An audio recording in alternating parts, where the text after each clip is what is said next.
नहम्याह उसका तीसरा अध्याय। पहले दो अध्याय को हम देख चुके हैं कि किस रीति से नहम्याह ने परमेश्वर की उस काम को करना आरंभ किया जिसके लिए परमेश्वर ने उसे चुना था। और बहुत सारी बातों को बीते 2 सप्ताहों में हमने इन बातों को कवर किया कि नहम्याह ने उस काम को करना आरंभ किया और शर्पणा को बनाना आरंभ किया जो 90 साल से लगभग टूटी हुई थी, और उनसे बहुत सारी बातों का सामना भी उसने किया। आइए हम तीसरे अध्याय को हम निकालेंगे और तीसरे अध्याय के कुछ पदों को मैं आपसे रिक्वेस्ट करूंगा कि आप उसे निकाल के पढ़ने में मेरी अगुवाई करें। तीसरा अध्याय का कोई भी पहला पद से लेके 2 पद तक पढ़े, पहला और दूसरा पद पढ़े।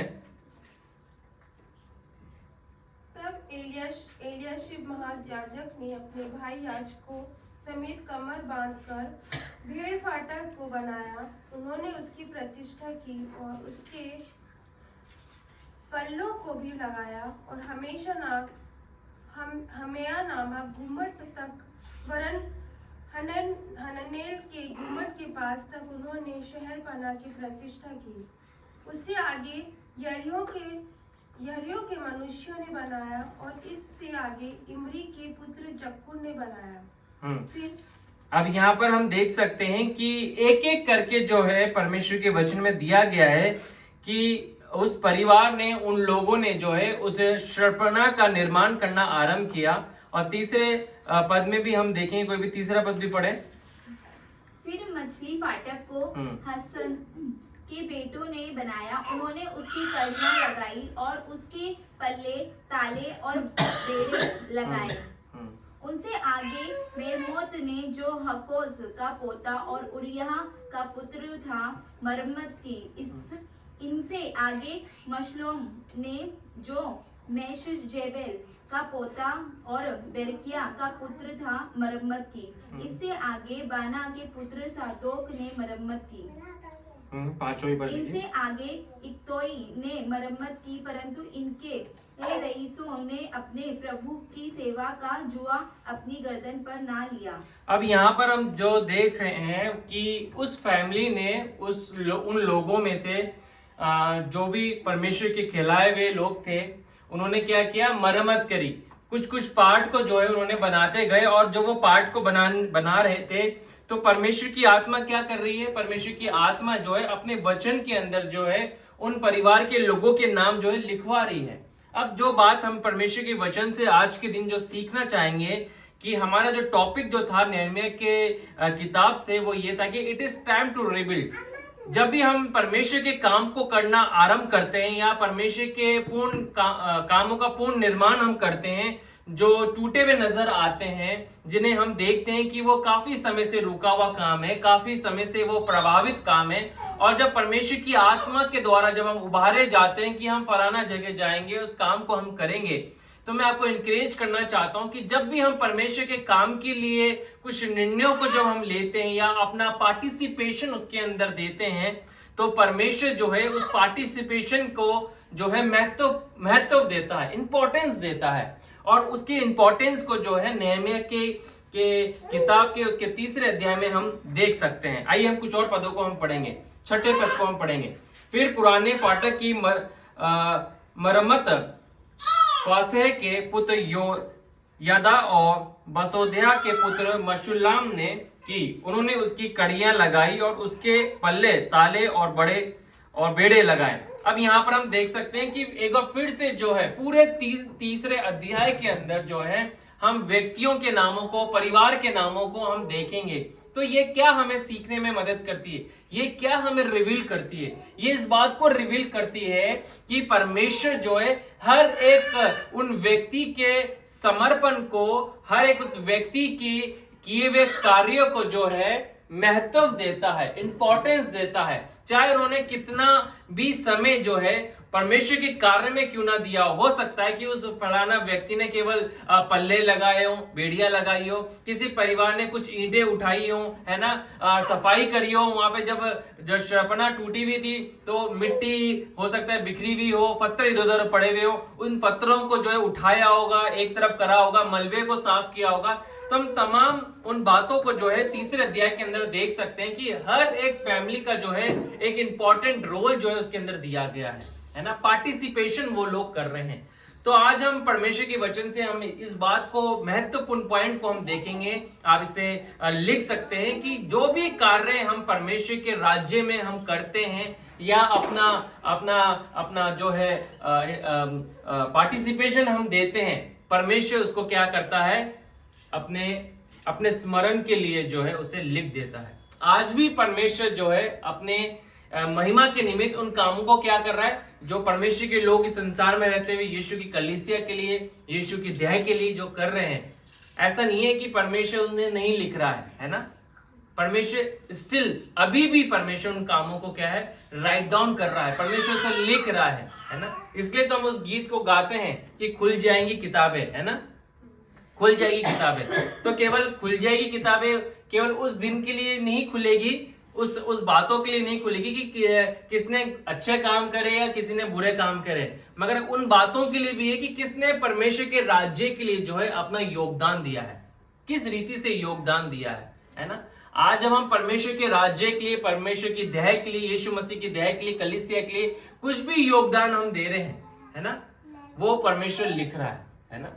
और ये वचन जो है हमारे को इस बात को उजागर कर रहा है, जानने में, इस बात को समझने में मदद कर रहा है कि हमारा किया हुआ कार्य जो है, परमेश्वर का के राज्य में किया हुआ कोई भी कार्य क्यों ना हो, है ना, चाहे छोटा हो चाहे बड़ा योगदान हो, परमेश्वर की नजरों में वो बहुमूल्य है ना। सबसे प्रथम बात यह है कि परमेश्वर के राज्य में किया हुआ हर एक काम जो है वो बहुमूल्य है उसकी नजरों में, है ना। जब हम इस हॉल को हम बना रहे थे, हम जानते हैं कि बहुत सारे लोगों ने जो है जब इसकी बनाया जा रहा था, इस हॉल को जब बनाया जा रहा था, अपना योगदान दिया, है ना।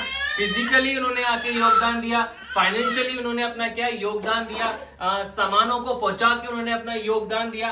तो हम इस बात को देख सकते हैं कि हर एक व्यक्ति का योगदान है। और इस वचन के आधार में मैं इंकरेज करना चाहता हूं कि परमेश्वर ने उस योगदान को जो है अपने राज्य के लिए क्या है, लिख लिया है ना। और वो परमेश्वर क्या है, रिवॉर्ड देने वाला परमेश्वर है, वो स्मरण करने वाला परमेश्वर है। और जो काम आपने कर दिया है वो कभी क्या है, भूला नहीं जाएगा, है ना। यीशु मसीह के गाड़े जाने के लिए उस स्त्री ने क्या किया, आपको पता है क्या किया उस स्त्री ने? नए नियम में हम देखते हैं लूका की इंजील के अंदर कि उसने इत्र जो है, बहुमूल्य इत्र, कुछ लोगों ने कहा इस इत्र को तो बेच के जो है बहुत सारे गरीबों को जो है खाना खिलाया जा सकता था, बहुत सारे भूखों का पेट भर दिया जा सकता था। मगर क्या है, यीशु मसीह ने क्या कहा कि इसने जो किया है, इसने वो उत्तम काम किया है जिसकी चर्चा जो है आने वाले कई हजारों साल तक की जाएगी। उसने एक ऐसे काम को कर दिया और आज हजारों साल बाद भी जो है हम उस स्त्री के विषय में जो है हम पढ़ते हैं, प्रचार भी करते हैं। यीशु मसीह ने कहा कि उसे स्मरण किया जाएगा उसके उस एक बलिदान के लिए, उसके उस एक काम के लिए कि उसने उस बहुमूल्य इत्र को जो है यीशु मसीह के ऊपर उंडेला, पैरों पे उंडेला, है ना। और यीशु मसीह के पैरों को जो है अपने बालों से क्या पहुंचा भी, चूमा भी, है ना। तो हम इस बात को देख सकते हैं कि स्त्री ने जो भी किया आज हजारों साल बाद उसे क्या स्मरण किया जा रहा है। तो जो काम आज परमेश्वर के राज्य के लिए आप कर रहे हैं, प्रभु का वचन आज हमें इंकरेज कर रहा है कि परमेश्वर की नजरों में वो बहुत कीमती है। परमेश्वर उसको लिखने वाला परमेश्वर है, परमेश्वर उसको राइट डाउन करने वाला परमेश्वर है और परमेश्वर उसका रिवॉर्ड देने वाला परमेश्वर है। और उसकी गूंज भले से इस संसार में लोगों के पास ना गूंजे, मगर उसके आने वाले राज्य में जरूर गूंजेगी। हालेलुया। आपके किया हुआ हर एक काम परमेश्वर के राज्य के लिए उसकी गूंज जो है आने वाले समय में जो है जरूर क्या है, गूंजेगी। आपका बलिदान, आपका सैक्रिफाइस, आपने जो भी काम किया है, परमेश्वर क्या करेगा, उसका रिवॉर्ड परमेश्वर देगा। क्यों देगा? क्योंकि प्रभु ने इसे राइट डाउन कर लिया है ना। तो पहली बात आज तीसरे अध्याय के आधार पर जो हम देखना चाहते हैं वो ये कि परमेश्वर आपके किए हुए कामों को स्मरण करने वाला परमेश्वर है। पुराने नियम के अंदर उस स्त्री ने क्या किया था, उन भेदियों को क्या करा, छुपा लिया और प्रकट नहीं किया। और उसके उस काम के लिए जो है उस स्त्री का परिवार क्या है, घराना क्या है, बचा लिया गया।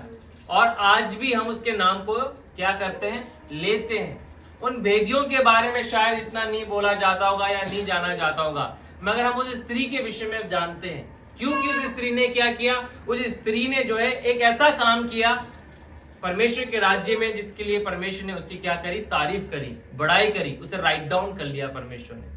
आज आप जो भी काम कर रहे हैं प्रभु से राइट डाउन कर रहा है, और आने वाले समय में जो क्या है प्रभु उसका प्रतिफल देगा। शायद हमें लग रहा है कि उसका प्रतिफल अभी हमें नहीं मिल रहा, हमें समझ में नहीं आ रहा है ना, मगर आने वाले समय में परमेश्वर उसका प्रतिफल अवश्य देने वाला परमेश्वर है। क्योंकि प्रभु किसी का कर्जदार नहीं है, परमेश्वर हर एक को रिवॉर्ड देने वाला परमेश्वर है, हर एक को ब्लेसिंग देने वाला परमेश्वर है। और परमेश्वर ने क्या, इन परिवारों के नाम जो लिखे उसका तात्पर्य ही यही है कि मैं उन कामों को नहीं भूला हूं।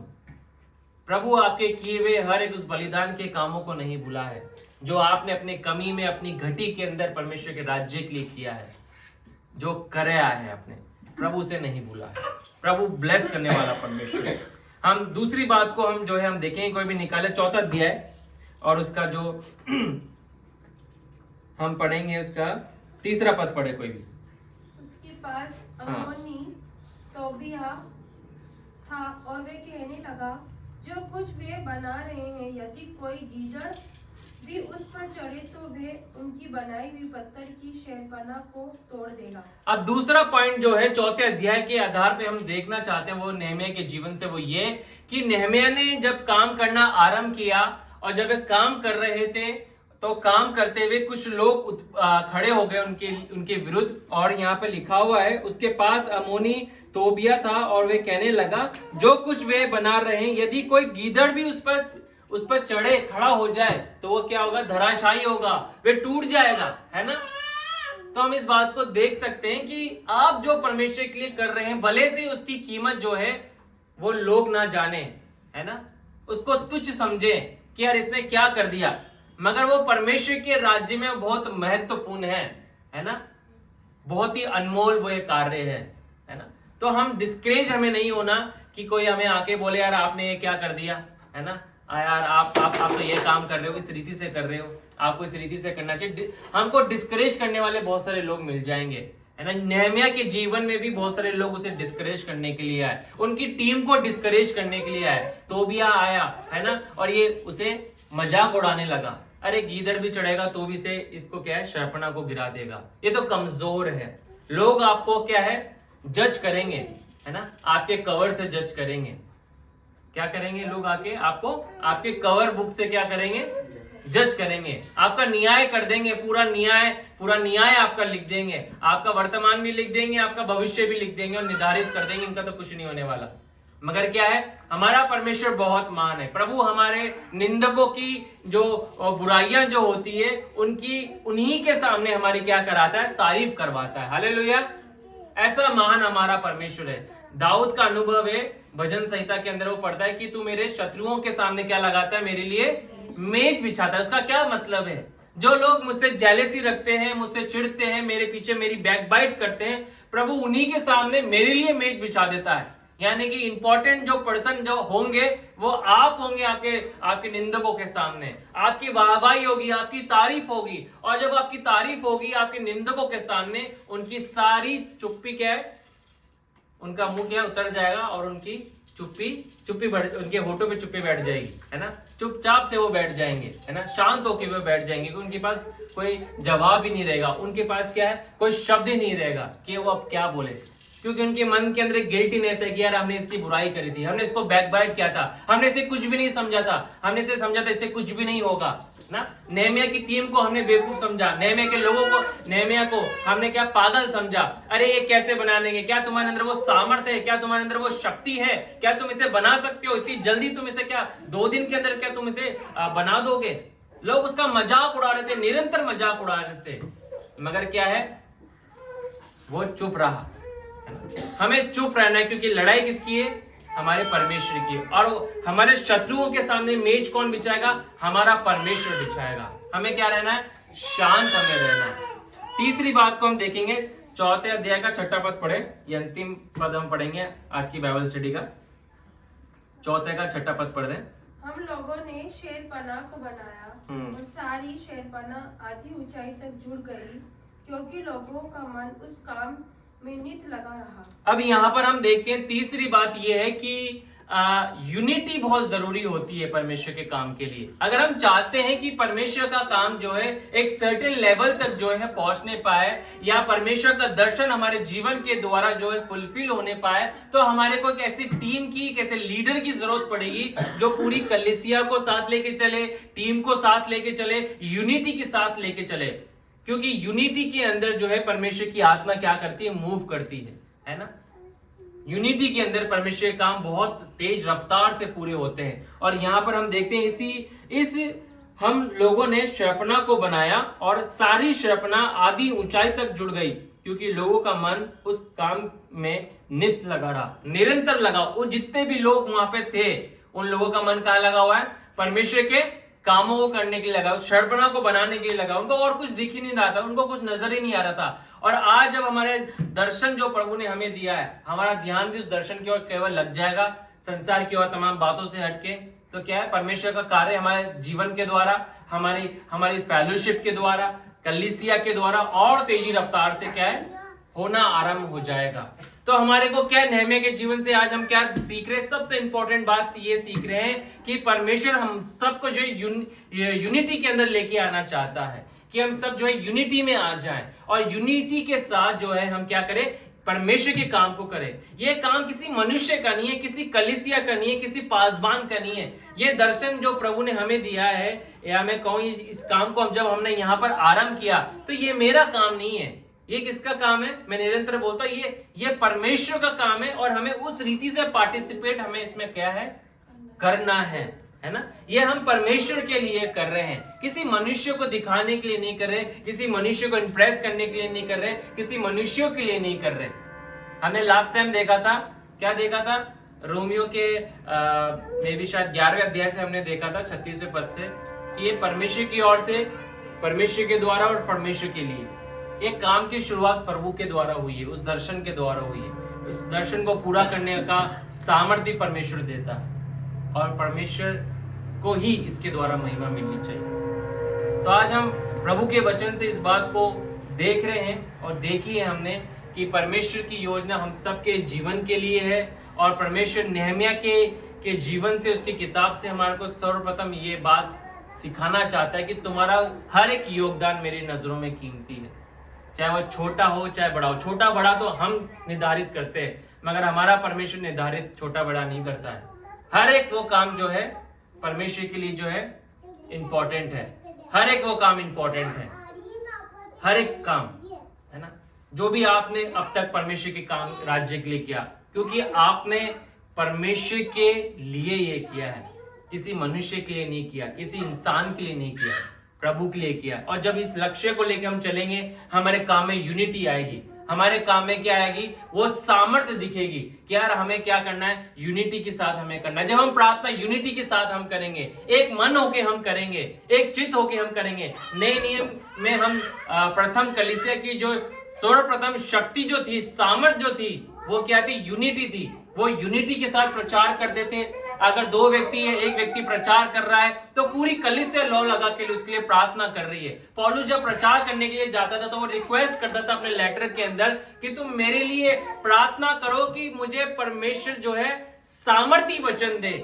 जब मैं खड़ा हूं तो मुझे सामर्थी बोलने के लिए प्रभु वचन दे, ताकि सुनने वालों के हृदय क्या है, छिद जाएं और वे परमेश्वर के राज्य में जो है प्रवेश कर ले। और कलीसिया निरंतर उसके लिए लौ लगा के प्रार्थना करती थी। जब जो हम नए नियम में देखते हैं, प्रेरितों काम के अंदर पतरस को जेल खाने में रख दिया, तो कलीसिया आराम से सो नहीं रही थी, मगर उसके लिए लौ लगा के प्रार्थना कर रही थी, निरंतर प्रार्थना कर रही थी। तो ये हमारा कर्तव्य है कि हम जो है यूनिटी के साथ परमेश्वर के काम को क्या करें, करना आरंभ करें।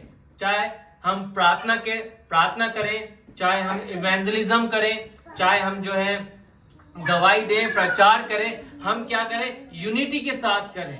अगर कोई एक जन प्रचार कर रहा है, तो पूरी कलीसिया की जिम्मेदारी की जब वो व्यक्ति सामने खड़ा हो, तो प्रार्थना करें कि खुदा से बोलने के समय ऐसा प्रबल वचन दे कि लोगों के हृदयों में कार्य तेरी महिमा के निमित्त प्रकट हो जाए, है ना।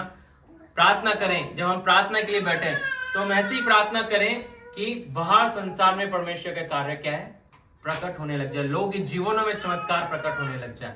तो आज हम क्या देख रहे हैं प्रभु के वचन से? प्रभु हमें सिखाना चाहता है हमें यूनिटी की आवश्यकता है ना।